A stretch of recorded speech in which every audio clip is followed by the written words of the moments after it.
الف لام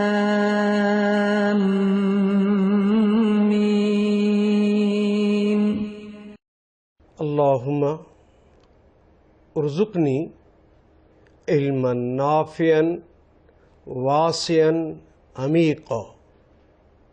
اللہم ارزقنی رزقا واسعا حلالا طیبا مبارکا من عندک. اللہم ارزقنی حیات سعادت وموت شہادت.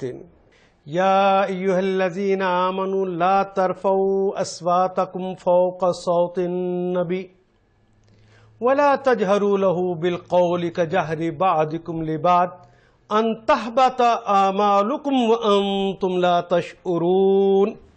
صدق اللہ مولانا العظیم. بات سمجھ آئی کہ اہل ایمان اپنی آوازوں کو نبی محترم صلی اللہ علیہ وسلم کی آوازوں سے بلند نہ کرو. ان کے حضور اتنی اونچی آواز میں جس طرح کہ تم آپس میں ایک دوسرے کے ساتھ گفتگو کر لیتے ہو وہاں اس طرح گفتگو نہ کرو. کہیں ایسا نہ ہو کہ تمہارے اعمال ضائع ہو جائیں اور تمہیں اس کی خبر بھی نہ ہو. نبی اکرم صلی اللہ علیہ وسلم کے پاس ایک دن ایک وفد ملنے کے لیے آیا. اس وفد کے سربراہ تھے. کون ہونے چاہیے، کون گفتگو کرے؟ نبی اکرم صلی اللہ علیہ وسلم نے ایک طریقہ سکھایا تھا کہ جو بھی آئے وہ گفتگو ایسے نہ شروع کر دے. اپنا کوئی ایک لیڈر بنا لو. وہ لیڈر وفد کے سارے لوگوں کی باتوں کو سن لے اور پھر وہ جس سے پوچھنا ہو، جس ہستی سے بات کرنی ہو اس کے ساتھ بات کر لے اور جواب لے کر پھر اپنے باقی لوگوں کو بتا دے. یہ اسلوب نبی اکرم صلی اللہ علیہ وسلم نے اپنے ساتھیوں کو سکھایا تھا. بدقسمتی تو یہ ہے کہ آج ہم سمجھتے ہیں کہ یہ پارٹ کو ڈیلیگیٹ کرنے کا اسلوب بھی شاید یورپ نے سکھایا ہے. یورپ نے نہیں سکھایا، محمد رسول اللہ صلی اللہ علیہ وسلم نے سکھایا ہے. تو اسی طرح یہ جو وفد آیا تھا اس نے آ کر ملاقات کرنا چاہی تو صحابہ نے کہا کہ بھائی طریقہ یہ ہے کہ سارے لوگ نہ بولو، اپنے میں سے ایک وفد کا سربراہ چن لو. وفد کا سربراہ کون ہونا چاہیے؟ یہ ایک معاملہ تھا. دو افراد ان میں بڑی اہمیت کے حامل تھے. ایک کا نام تھا قعقاع بن معبد اور دوسرے کا نام تھا اقرع بن حابس رضی اللہ تعالی عنہما. حضرت عمر فاروق رضی اللہ تعالیٰ عنہ اور حضرت ابوبکر صدیق رضی اللہ تعالیٰ عنہ جو کہ پہلے مسلمانوں میں سے تھے اور نبی اکرم صلی اللہ علیہ وسلم کے ہاں ایک مرتبہ رکھتے تھے، ان میں سے حضرت ابوبکر نے فرمایا کہ یہ قعقاع بن معبد کبیر السن ہیں، تجربہ کار ہیں، تو جہاں دیدہ آدمی یہ زیادہ اچھا ہے، زیادہ بہتر ہے کہ یہ وفد کی سربراہی کرے اور محمد رسول اللہ کے حضور ساری بات کو پہنچا دے اور ان سے جواب لے کر اپنی قوم کو بتا دے. تو حضرت عمر فاروق رضی اللہ تعالیٰ عنہ کہنے لگے یہ اقرع بن حابس بڑے فصیح اللسان ہے اور کائنات کے سب سے فصیح ہستی کے حضور تو اس نے گفتگو کرنی ہے، ان سے جا کے پوچھنا ہے. تو اقرع بن حابس کا یہ حق ہے کہ وہ سربراہ بنے اس وفد کے. دونوں گفتگو کرتے ہوئے ایک دوسرے سے آوازیں بلند ہونے لگیں، حتیٰ کہ حضرت ابوبکر صدیق نے غصے میں یہ کہا کہ خطاب کے بچے مجھے یوں لگتا ہے کہ تم نے قسم کھا رکھی ہے کہ جب بھی میں کوئی گفتگو کروں گا تو اس کی مخالفت کرے گا. نبی صلی اللہ علیہ وسلم کی موجودگی میں اس انداز کو دیکھا تو اللہ جل شانہ کو یہ انداز پسند نہ آیا. اسی وقت جبریل امین تشریف لے آئے اور آپ نے آ کر اس وحی کا نزول کر دیا کہ یا ایہا الذین آمنوا، اے گروہ صحابہ، اے ابوبکر، اے عمر فاروق، لا ترفعوا اصواتکم فوق صوت النبی. تم جانتے نہیں ہو کہ یہ مجلس کس کی ہے؟ اگر تم آپس میں اونچی آواز میں بات کر لیتے، تم دوست ہو، تم اونچی آواز میں آپس میں گفتگو کر لیتے تو یہ بات سمجھی جا سکتی ہے، لیکن تمہیں خیال ہی نہیں رہا کہ یہ دربار کس کا ہے؟ ہمارے محبوب کے دربار میں اتنی بے پرواہی اور اتنی لاپرواہی کا ثبوت کہ تم اونچی آواز میں بول رہے ہو، تمہیں پتہ ہی نہیں کون سی ہستی ہے سامنے۔ اے گروہ صحابہ، اے اہل ایمان، لا ترفعوا اصواتکم فوق صوت النبی، میرے نبی کی آواز سے اپنی آوازوں کو بلند نہ کرو، ولا تجہروا لہ بالقول کجہر بعضکم لبعض، جس طرح تم آپس میں ایک دوسرے کے ساتھ اونچی آواز میں گفتگو کر لیتے ہو، اس طرح ان کے حضور میں اونچی آواز میں گفتگو نہ کیا کرو۔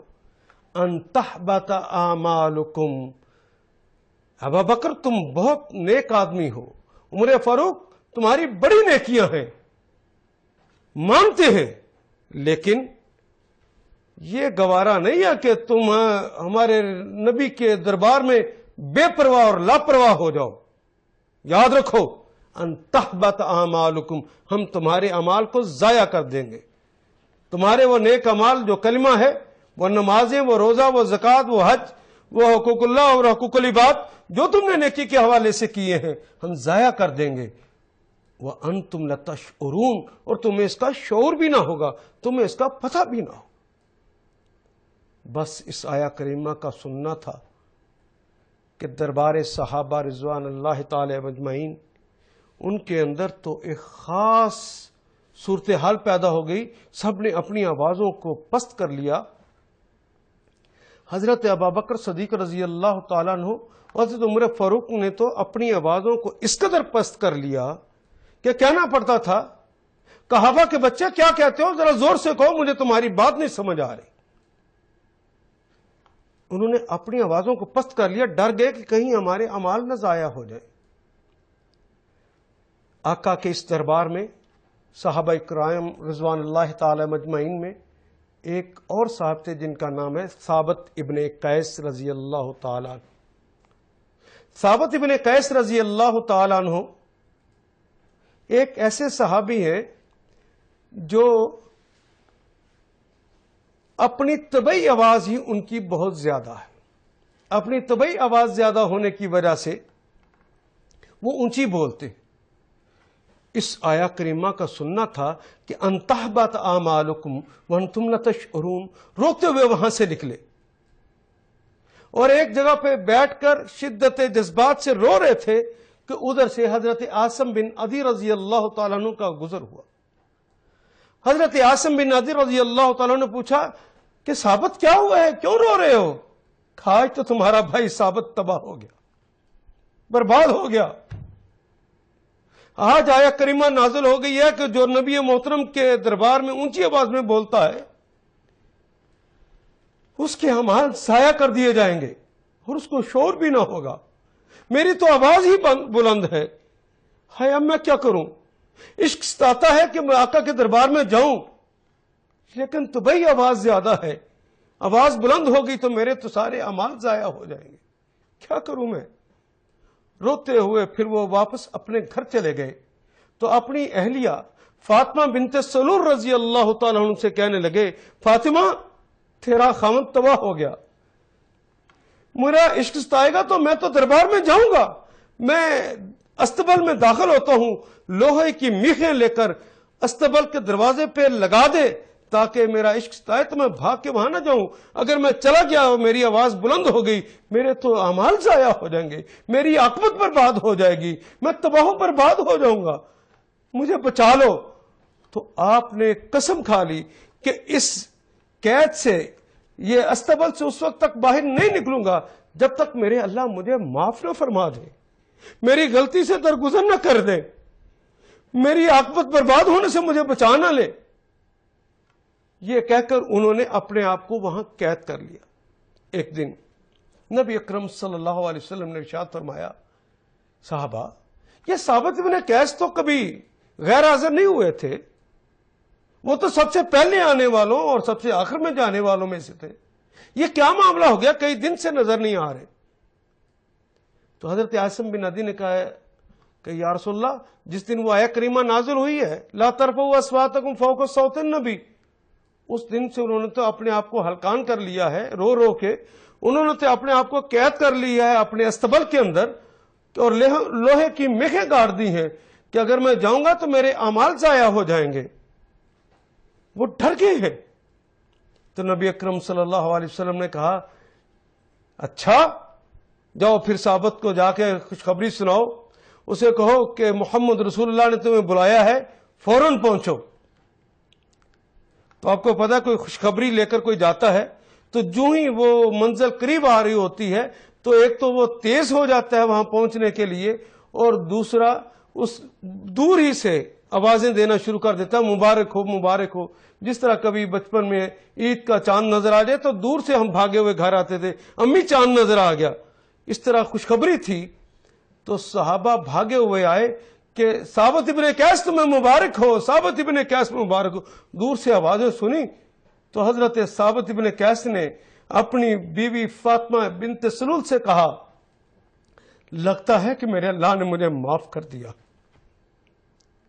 مجھے کچھ آوازیں آ رہی ہیں، دیکھو تو صحیح۔ اتنے میں لوگ پہنچ گئے، انہوں نے کہا ثابت جلدی کرو جلدی کرو، باہر نکلو، محمد رسول اللہ نے تمہیں بلایا ہے۔ کہا میری غلطیاں معاف ہو گئی؟ کہا انہوں نے کہا کہ اس کے لیے خوشخبری ہے، جلدی آ جاؤ۔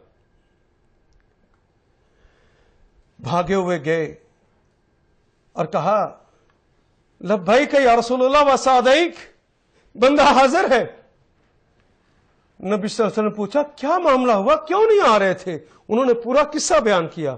کہا محمد رسول اللہ نے کہ یہ تیرے لیے حکم نہیں تھا، یہ تو ان لوگوں کے لیے، تیری تو طبعی آواز زیادہ تھی، تیرے لیے یہ حکم نہیں ہے۔ آواز زیادہ ہو جانا اس یہ مراد نہیں تھی، وہ تو یہ کہ جو میری موجودگی میں بے پرواہ یا لاپرواہ ہو جاتے ہیں، میری بات ہو رہی ہو میں موجود ہوں، وہ اپنے طور پر گفتگویں شروع کر دیتے ہیں، یہ تو ان کے لیے آئی تھی آیت، یہ آپ کے لیے نازل نہیں ہوئی تھی۔ لیکن اللہ نے تمہارے دلوں کے تقوی کو جانچ لیا ہے، اللہ نے تمہارے دلوں کے تقوی کو پرکھ لیا ہے۔ ابھی ابھی یہ آیا کریمہ مجھ پر نازل ہوئی ہے، ان الذین یغضون اصواتهم عند رسول اللہ اولئک الذین امتحن اللہ قلوبهم للتقوی لہم مغفرۃ واجر عظیم۔ وہ لوگ جو رسول خدا کے حضور اپنی آوازوں کو پست رکھتے ہیں، یہ وہی ہیں جن کے دلوں کے تقوی کو اللہ نے پرکھ لیا ہے، ان کے لیے مغفرت ہے اور اجر عظیم ہے۔ انہوں نے خوش ہو کر کہا یا رسول اللہ، اور یہ لوگ بتا رہے تھے کہ تمہارے لیے خوشخبری بھی ہے۔ کہ ہاں معاف تو کر دیا، اجر عظیم کا فیصلہ تو تیرے لیے ہو گیا، ایک خوشخبری بھی ہے۔ آقا کیا ہے وہ خوشخبری؟ کہا کہ ثابت تو دعا کرتا تھا نا کہ اللہ مجھے عام موت نہ دینا، مجھے شہادت کی موت نصیب فرمانا۔ اللہ نے یہ تیری دعا سن لی ہے، تو عام موت نہیں مرے گا، تو شہادت کی موت مرے گا، اور تیرا اللہ تجھے شہادت کی خلت پہنانے والے ہیں۔ یہ سننا تھا کہ آپ خوش ہو گئے، اور یہ آیا کریمہ انہی کی شان کے حوالے سے نازل ہوئی تھی۔ ان الذین یغضون اصواتهم عند رسول اللہ اولئک الذین امتحن اللہ قلوبهم للتقوی لہم مغفرۃ واجر عظیم۔ جو لوگ رسول خدا کے حضور اپنی آوازوں کو پست رکھتے ہیں، یہی وہ لوگ ہیں جن کے دلوں کے تقوی کو اللہ نے پرکھ لیا اور جانچ لیا، ان کے لیے مغفرت اور اجر عظیم ہے۔